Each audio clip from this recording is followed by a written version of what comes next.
নবী ভালোবাসবো আবার দলিল লাগে নাকি? সাহাবাই কেরাম কি জিজ্ঞাসা করছি, ইয়া রাসূলুল্লাহ আপনাকে মহব্বত করতে হবে, এটার দলিল কি? দলিল দিয়ে ভালোবাসে? ওনারা বিনা দলিলে নবীজিকে ভালোবাসে। এই জন্যে ওলিউল্লাহ আশিকি সাহেব গজল গাইতেন মাঝে মধ্যে, ভালো যদি বাসতে হয় নবীকে বাসো, মন যদি দিতে হয় নবীকে দিও। এই গজলগুলি খুব ভালো লাগে, মায়া লাগে, নবীর শান। অনেক গজল বের হয়েছে, এগুলি শোনাও যায় না। মানে কি যে স্টাইল করতে করতে করতে করতে ওনার কণ্ঠ যে আছে এটাই জাহের করা হইলো মূল মাকসাদ। আমাদের মূল মাকসাদটা যেন হয় নবীর মহব্বত, সুর যেন মূল মাকসাদ না হয়।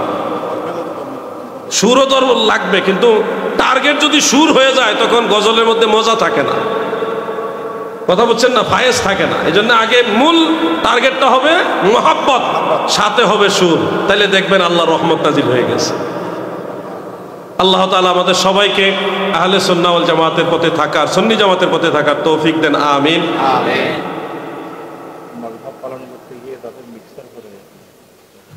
মাযহাব পালন করতে গিয়ে কখনো হানাফি, কখনো শাফি, কখনো হাম্বলি, কখনো মালিকি, এরকম করা যাবে না।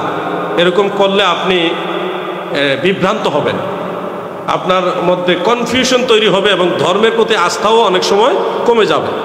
যেমন আপনার একটা রোগ হয়েছে, সেক্ষেত্রে ডাক্তার আপনি কয়েকজন দেখাইতে পারেন, অসুবিধা নেই, কিন্তু ট্রিটমেন্ট করার পরে ওষুধ খাবেন যে কোনো একজন ডাক্তারের।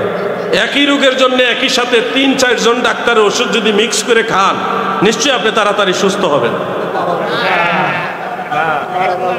বিষয়টা সেম, আপনি কনফিউশনে পড়ে যাবেন আত্মিকভাবে।